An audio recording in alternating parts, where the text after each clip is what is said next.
Welcome to the program once again. We were talking about my experiences with Jehovah's Witnesses last time. And I have asked a question. Have they, by any chance, got any free will? Let us continue.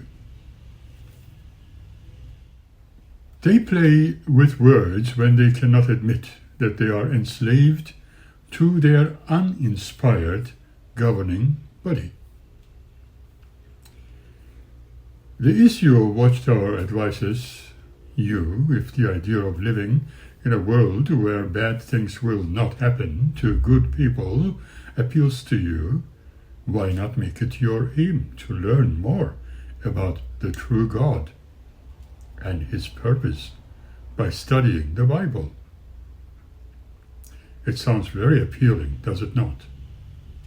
However, I say before attempting to do anything, do your research independently and learn about the history of any religious ideology, discovering their lifestyles without being fooled by their smiles and impressive words. Be yourself, and then decide whether to learn all about the Bible with them. Your best option is to get yourself a King James version of the Bible, if you are so interested, and read it by yourself first. Remember, the witnesses have no idea who the true God is. 1 John 5:19 says, "The whole world is lying in the power of the wicked one." Remember, the witnesses are also part of that world. They are not living on a different planet. According to Bible wisdom, Satan and his demons are misleading the entire inhabited earth and causing woe for the earth. You can read it in Revelation chapter 12, verses 9 to 12. This way, the principal cause for wickedness has to be placed on Satan, the devil.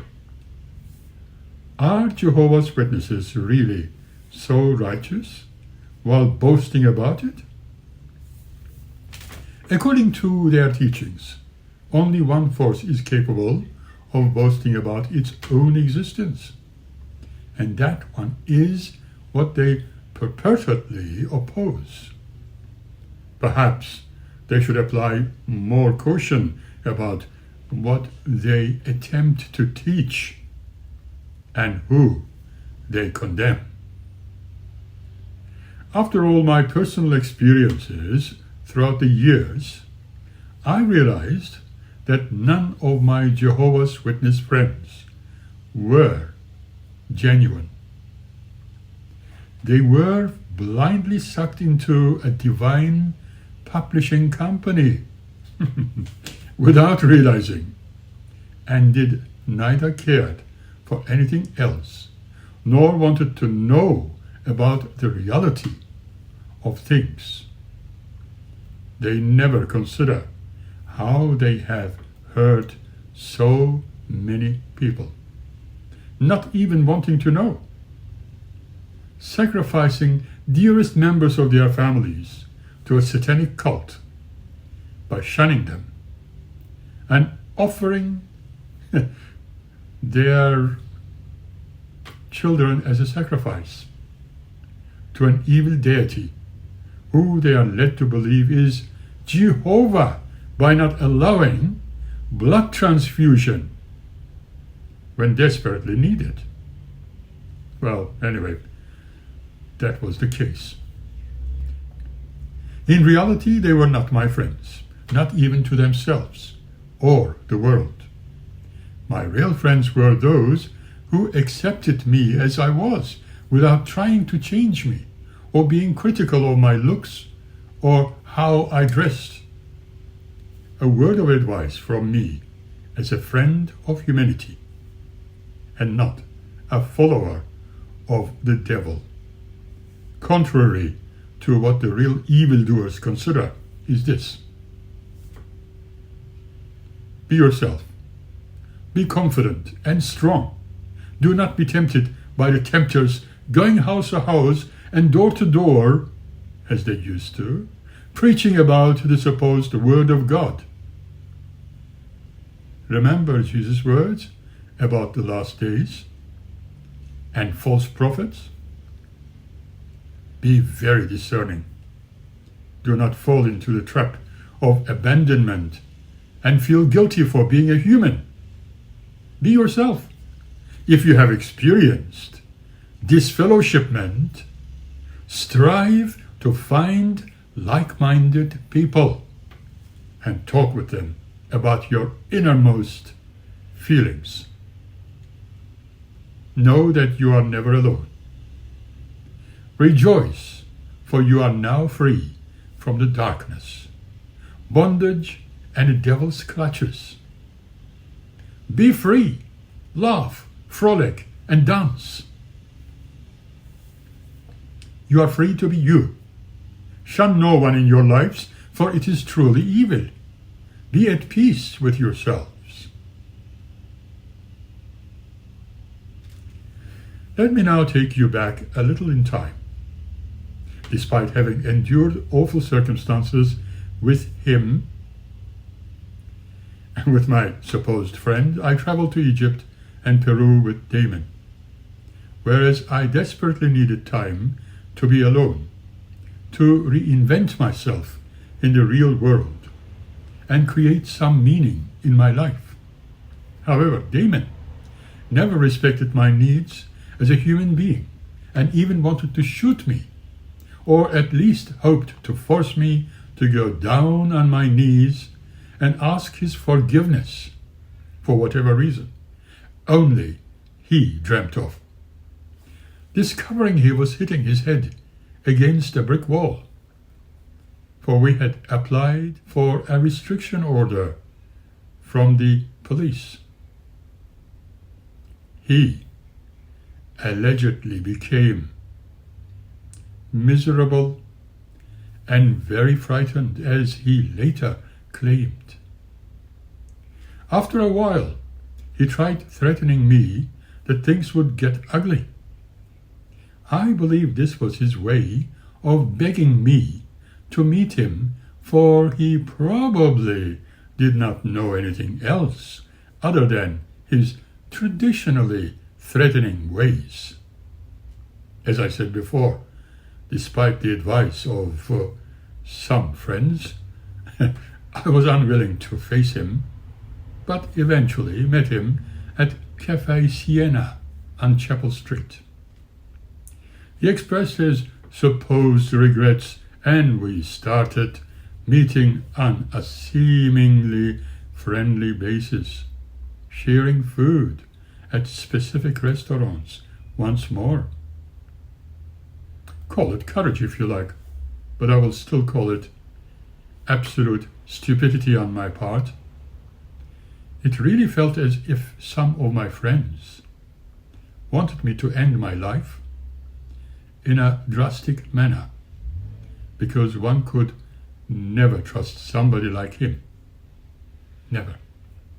It was as if putting one's head on a chopping board. I was invited to a number of Jewish traditional celebrations, including Sabbaths. Eventually, he wanted to buy an old established house and land next to where he lived, asking me help at an auction. Later still, he pressurized me to conceptualize a circular space station type of home with all the modern facilities, needing to be architect approved. After a few structural alterations, he built it just the way it was allegedly prophesied. He wanted me to utilize the lower part as my art studio, which his current dwelling was to face, so that he could watch me whenever he desired from his bedroom. When the house was completed, he wanted to climb on the roof and watch our space brothers from there, probably using his telescope. However, he had never experienced stargazing using optical equipment before. Let me tell you a little about the house in East St. Kilda. This was where he envisaged I would be housed, paying him rent. And the house would become mine in the long run. But when questioned, he repeatedly told others that he was buying it for his sister and her family when they came to Australia, for which he wanted me to furnish an invitation and sponsorship application.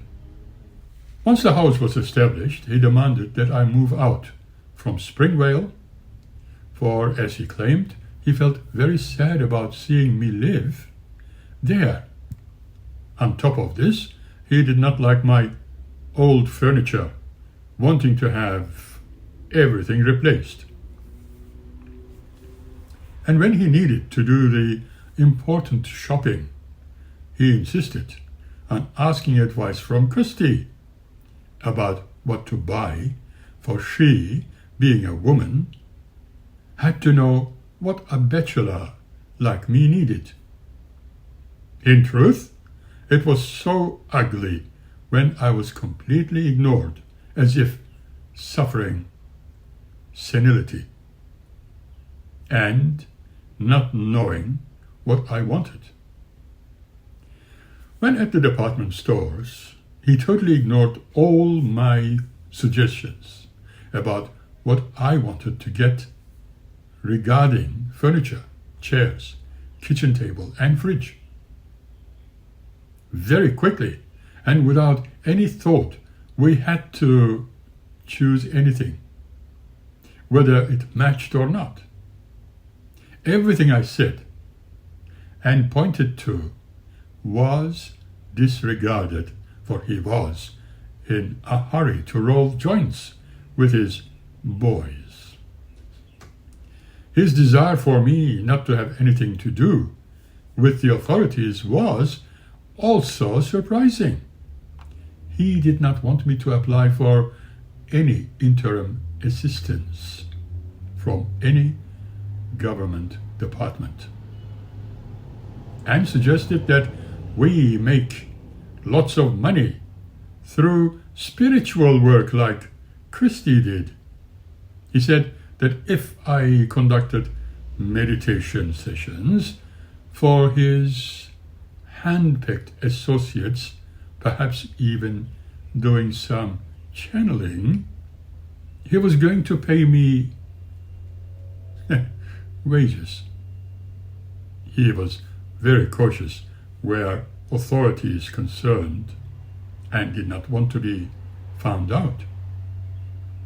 Extreme phobia in the air. This is where I continued conducting meditation sessions with my other friends, although he was ill-pleased about it. However, to satisfy his curiosity, we started a different group with his chosen friends.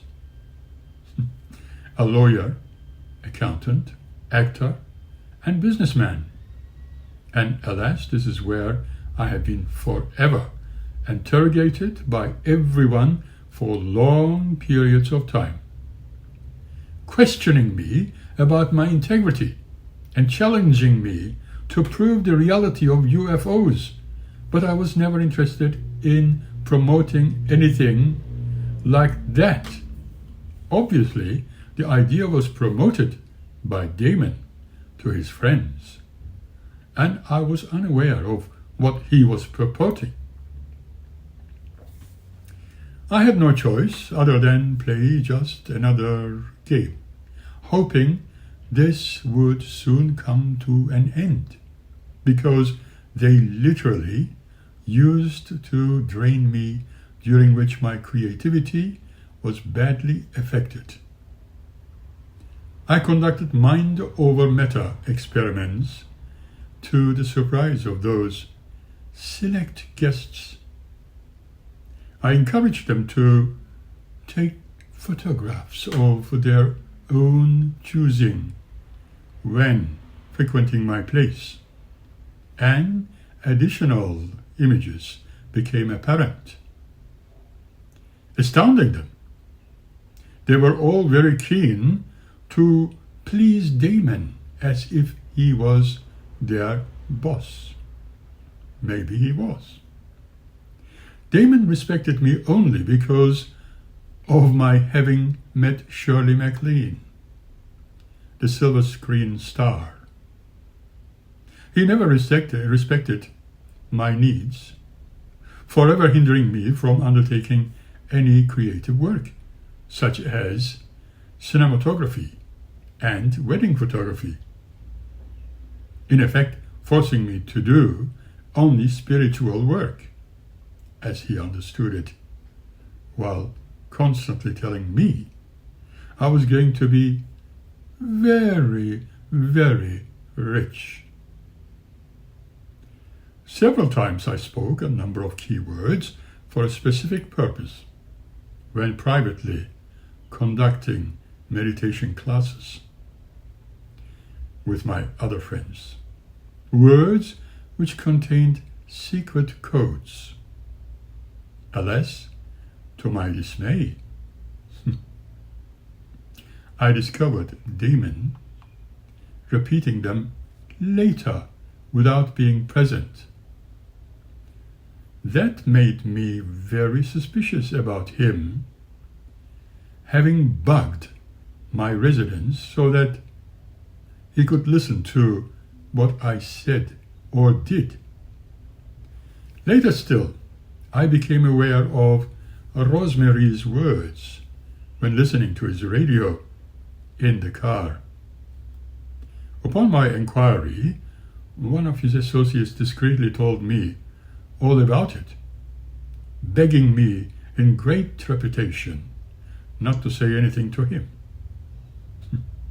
There were listening devices placed in my home and incorporated with the landline phone. I said nothing. I started conducting a minor campaign of speaking select words for a test, and interestingly, the same words were uttered by him moments afterwards. Since he was often inspired when having his shower in the morning or at night, as he claimed, I felt the need to pretend to believe him, becoming psychic, observing that other person, proving to me that there were listening devices in place. Saddened me a lot, for he was indeed extraordinarily frightened, like a guilty child, as if someone was going to punish him severely. I was also surprised to hear Damon's chosen associates demanding me to show them my wounds so that they could believe me. That did not make any sense, for I did not know what had been said behind my back, as what or how I was described to them. Sometimes we conducted our spatial group meditation at other chosen friends' places. And at one time, I became aware of Damon and a few others of his friends talking about me being highly intelligent, and that perhaps because of my educational background, I should be involved in Israeli politics, but my lingual deficiency was not taken into account. Eventually they thought of a solution for that too. I could improve my Hebrew, and it would be perfectly fine for me to enter the political world. Was I perhaps considered a suitable cannon fodder? However, they soon discovered how uninterested I was. I wondered whether such behavior was based on assumptions by a group of people who were heavily intoxicated. If I was interested, I would probably have better chances to enter the political culture within Australia. I was living in a world of make-believe. It was a world of total isolation, where I felt the loneliest. Some of those who I considered as genuine friends were advising me to endure and wait, for wonderful things could come out of this adventure. I was living like wealthy people considered the norm by the so-called elite, without any of them realizing what my true circumstances were. Obviously, they did not realize that I was unable to generate any income due to all the restrictions imposed upon me, and Damon interfered in everything I desired to do to establish my own small business, unless it was, as he desired it to be, spiritual. What he understood by the word spiritual was never clear. I was indeed living in a fool's paradise. In truth, I was simply stored at number 1, 315 Orong Road, St. Kilda East, Victoria, 3183, as of 12th of November 1998. I even remember my landline number, which was 0395275849, and my mobile 0412117252. As mentioned before, when I could not answer incoming calls, you would hear an outgoing message advising callers to smile and be happy, which really annoyed Damon. In his dreams, Damon was in love with Julia Roberts, the famous American silver screen star. He has never met her, but worshipped her.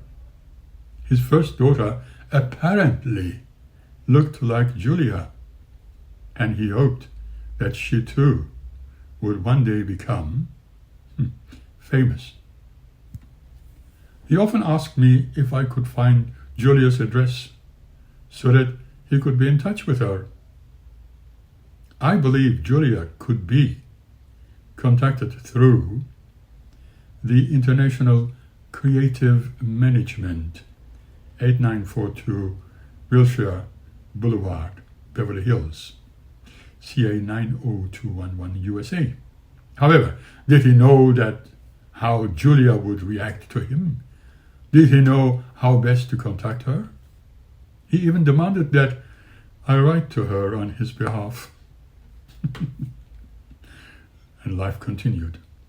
We shared some Jewish festive occasions, but his sister and brother-in-law started asking him how much he knew about me and criticizing him for being stupid in allowing Suren to take advantage of his generosity.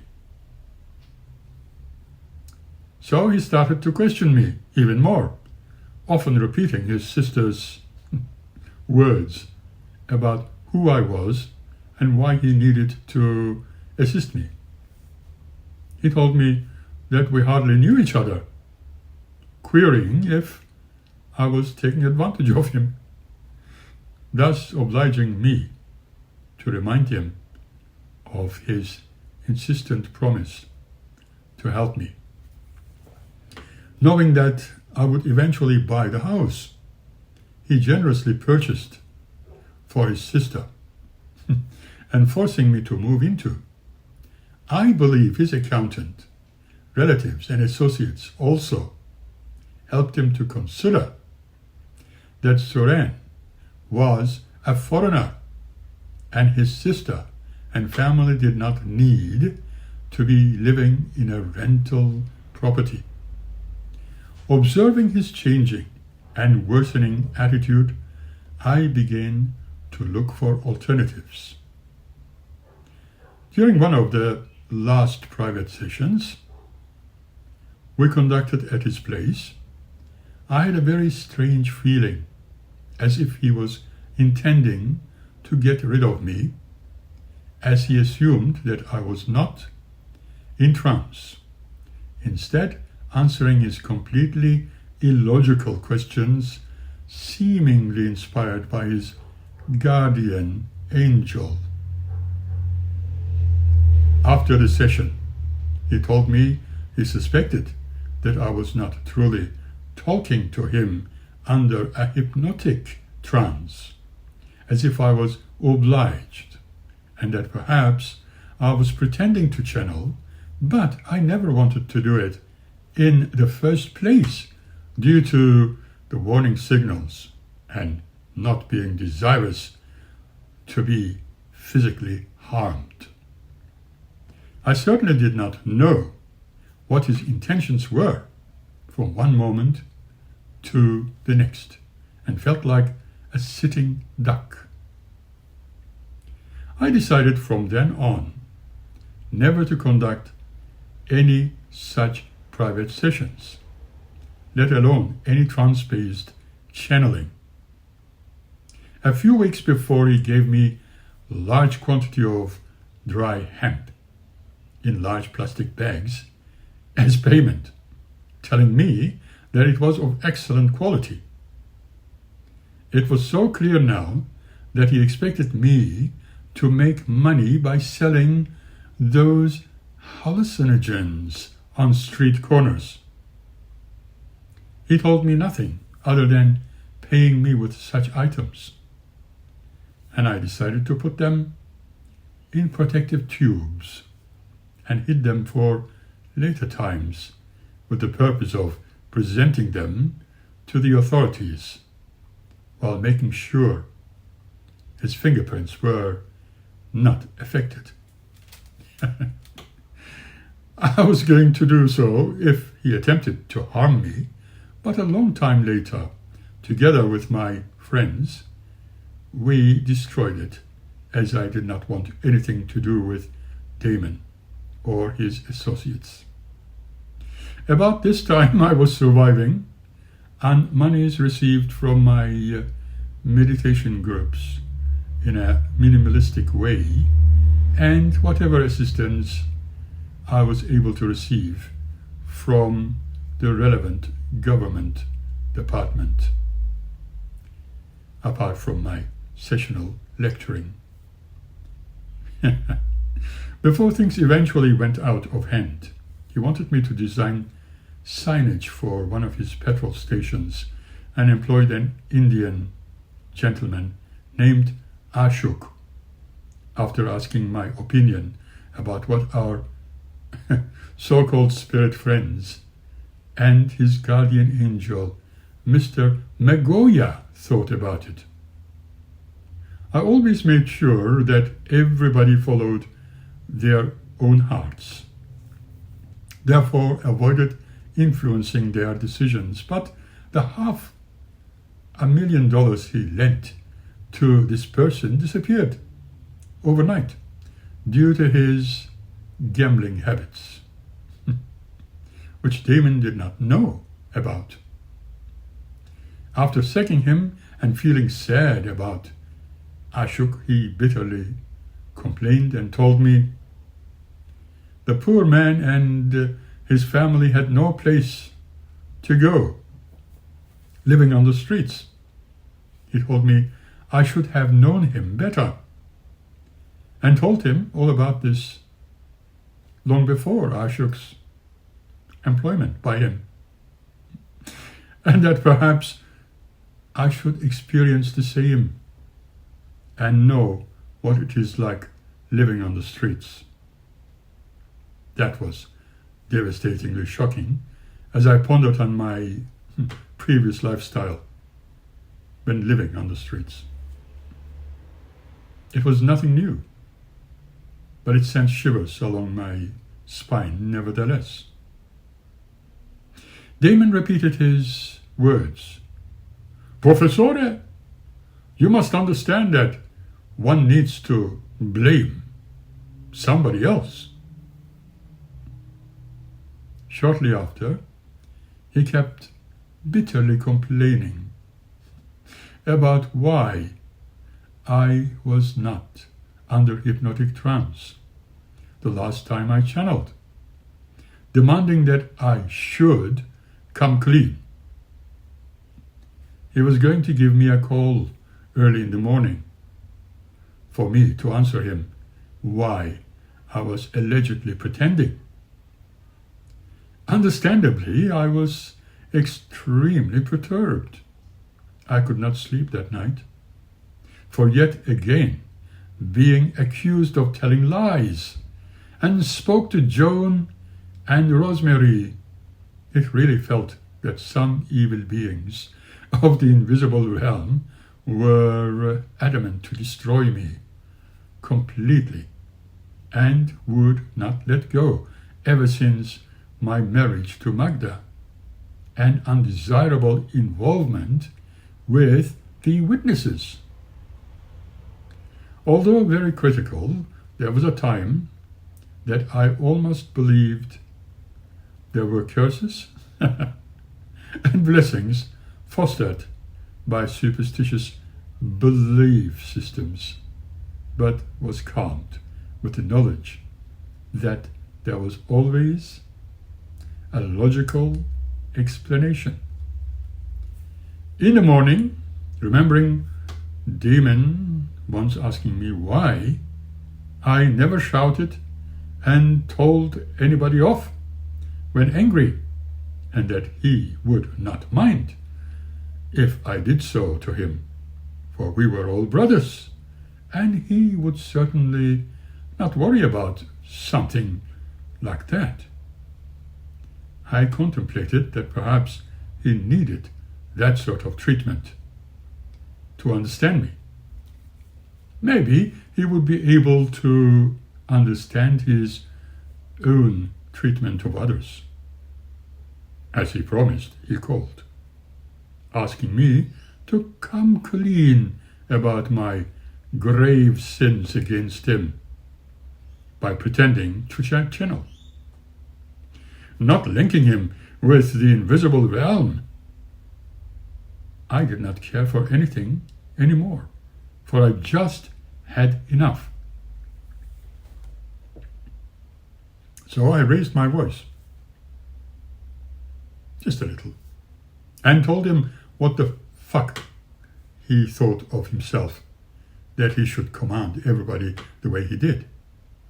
He was in great shock, for he never expected that I would react this way. Then he said I was too loud, upon which I reacted deliberately, harshly, and told him what he never wanted to hear.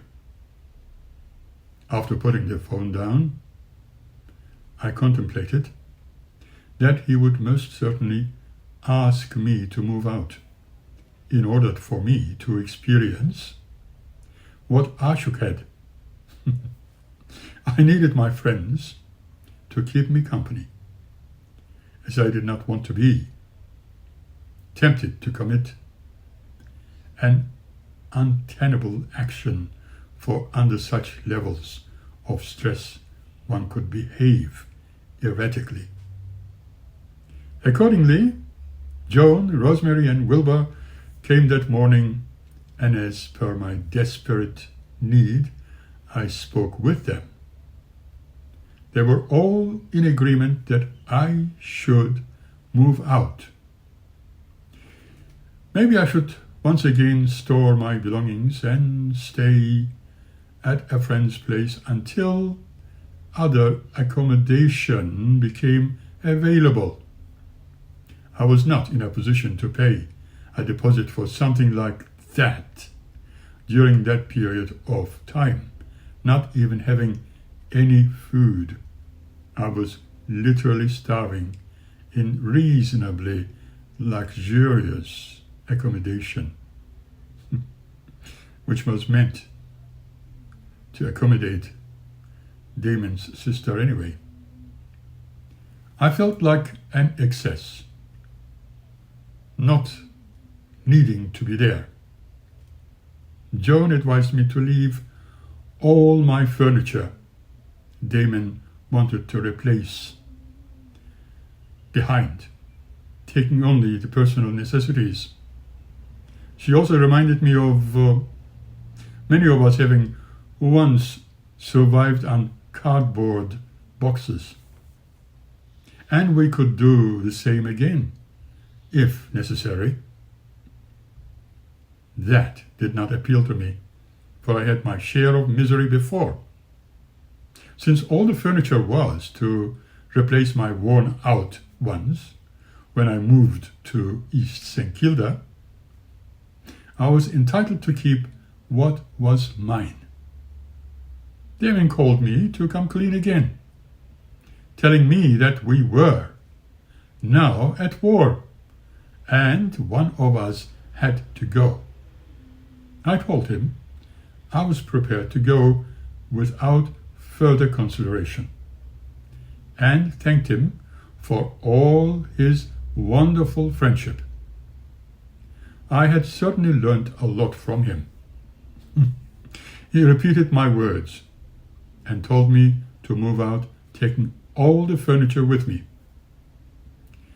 With the assistance of my good friends, I started packing, storing everything elsewhere, and decided to vacate the premises within the month, if not sooner.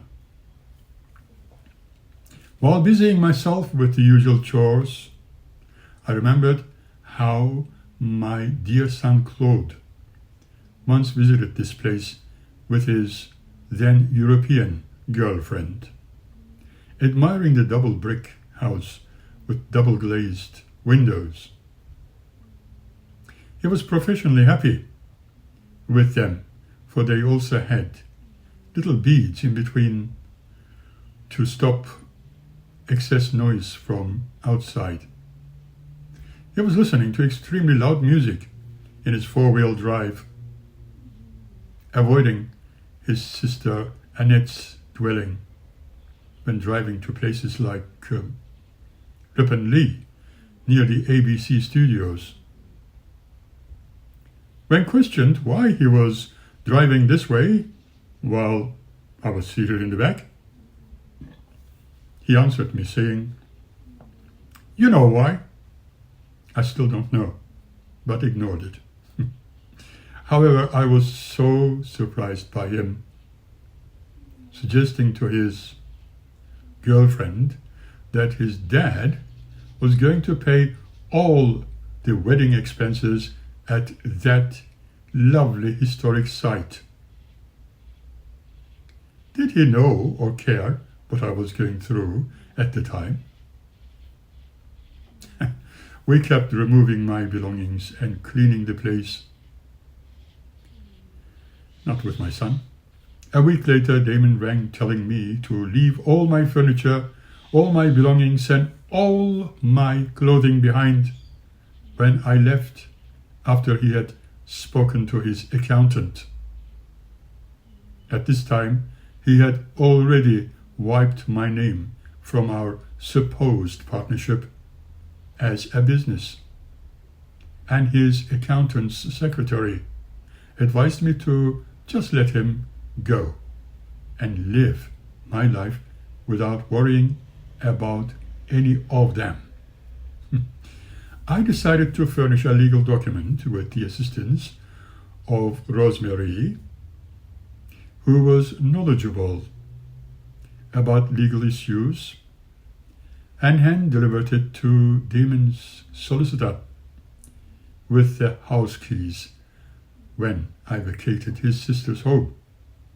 I also left one of my computer workstations behind for his brother-in-law to use as a compliment and for their wonderful tolerance and accepting me as their friend. Rosemary, on the other hand, made it very clear in that document why I needed to stick to Damon's first decision about me taking all my belongings and not as what he demanded after supposedly talking to his accountant. We have heard nothing from any of them ever since. For my son, I might have appeared as if I had disappeared once again. That was not what I wanted him to feel, but I did not want to become a sitting duck for the criminally minded. I was now extremely happy about having left it all behind me. Some people were trying to console me regarding my assumed sadness in relation to my family, which was split, but in reality, they never questioned my current state and the awful circumstances I was forced into. One person I have known in the past exclaimed that if the circumstances had been more favorable and I stayed with my family, I would probably not be in this unfortunate state. It was not a great help. My ex-wife had many friends she could turn to and receive at least some moral support, whereas my only friends were, in reality, just a few. Through their assistance, which I thoroughly appreciate, I am alive today. With their moral support, I was able to close my eyes to all kinds of injustices I was subjected to. Through their genuine smiles, I knew I belonged to the human race. Through their acceptance, I never changed my opinions about those experiences I was subjected to within the human world. But I forgave those who opposed me. I was now like a newly born child, ready to start living, and this way everything in my world remained always fresh and always new. I could no longer be sucked into any organized belief system of much darkness and ignorance. Considering these points, I took the advice of my childhood friend, who the world considers non-existent. You just conducted an experiment. Now you will leave it all behind and live your rightful life without any burden to carry with you. He was so correct. And if I had a chance to relive those times, I could no longer consider changing the past. For I knew that there were many others I had encountered who also needed to learn from their experiences of life. But have they learned anything? I shall leave this one here as it is. I shall meet you again by the next episode. Until then, keep smiling and be happy. Thank you.